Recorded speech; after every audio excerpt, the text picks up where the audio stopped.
Terima kasih bagi Anda yang telah bergabung dengan Berita Bali hari ini. Bagi Anda yang baru bergabung, berikut 3 berita utama yang kami sajikan untuk Anda.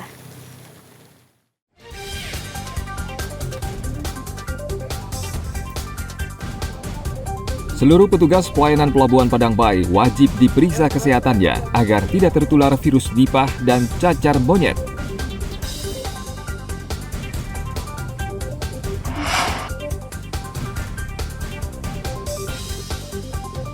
Seorang pemuda mencuri perhiasan emas untuk bermain judi online.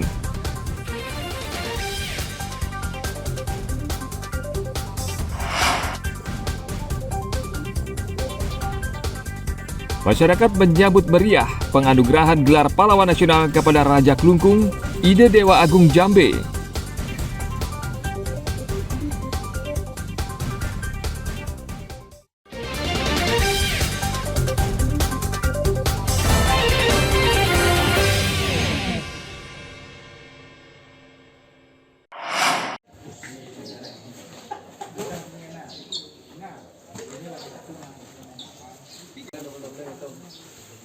KPU Jembrana menerima kotak suara pemilu 2024 sebanyak 4.500 kotak suara pada hari Senin 13 November. Penurunan kotak suara mendapat pengawasan ketat aparat kepolisian dan KPU. Lalu setelah itu kotak suara dibawa dan disimpan di gedung auditorium Pemkab Jembrana. KPU Jembrana secara bertahap menerima logistik pemilu, salah satunya berupa kotak surat suara. Sebelumnya KPU Jembrana juga sudah menerima bilik suara pada bulan Oktober lalu. Pada hari ini kita kedatangan logistik berupa kotak surat suara yang jumlahnya semuanya secara keseluruhan 4.500. Namun sementara yang sudah datang itu jumlahnya 2.600. Ini sebenarnya prosesnya masih panjang karena nanti kita masih ada penyortiran, hitung ulang, takutnya nanti ada kotak suara yang rusak, katanya begitu. Jadi untuk selanjutnya mungkin proses penyortirannya kita juga nunggu arahan dari Pak Ketua, karena kebetulan Pak Ketua sekarang lagi di Jakarta, ada rakor dari pusat. Sampai saat ini apa saja yang sudah diterima? Yang sudah diterima sampai saat ini itu di Jembrana, KPU Jembrana itu logistiknya berupa bilik suara.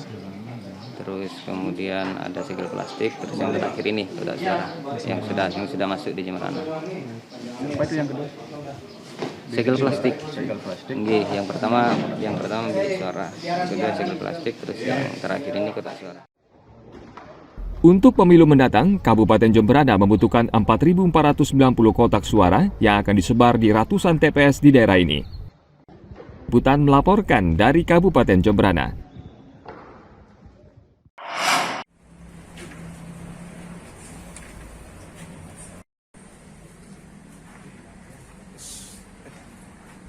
Imade Rian Adityana Indra Putra, pemuda berusia 19 tahun nekat mencuri di salah satu rumah yang ditinggal kosong pemiliknya di Jalan Siulan, Denpasar Timur. Pelaku berhasil membawa kabur beragam perhiasan emas senilai 35 juta rupiah, lalu menjual secara daring. Uang hasil penjualan ia gunakan untuk kebutuhan sehari-hari dan bermain judi game online. Barang hasil curian belum seluruhnya dijual pelaku. Polisi diantaranya menyita perhiasan menyerupai emas, yakni 13 gelang, 4 buah kalung, cincin dan jam tangan, serta telepon genggam. Sementara perhiasan emas asli sudah dijual pelaku dengan sistem bayar di tempat atau COD. Jadi perhiasan ini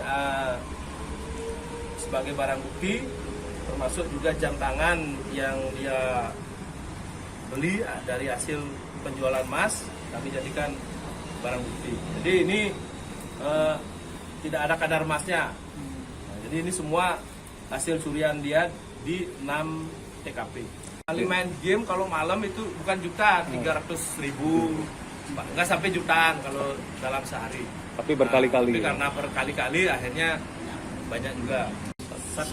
Satu TKP itu kerugiannya 35 juta. Yang 6 TKP itu periode berapa lama dia? Nah, jadi yang 6 TKP ini semua kejadiannya di bulan September.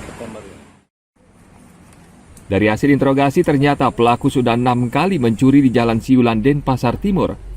Ia biasanya mengincar rumah yang ditinggal kosong pemiliknya. Tim liputan melaporkan dari kota Denpasar. Uang itu dipakai untuk main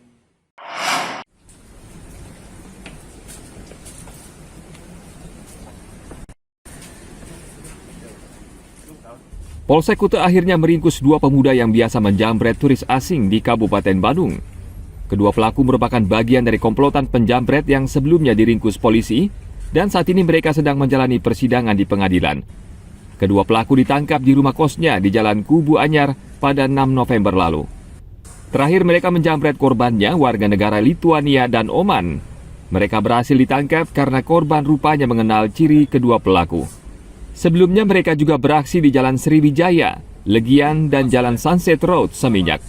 Modusnya khusus warga negara asing yang kerap meletakkan handphone di stang sepeda motor.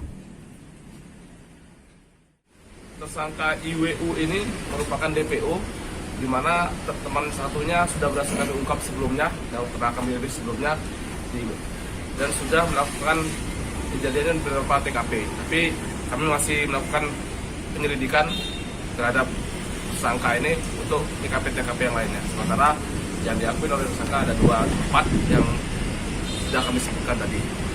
Untuk korban semuanya warga negara asing. Yang TKP pertama warga negara Lituania, yang kedua warga negara Oman.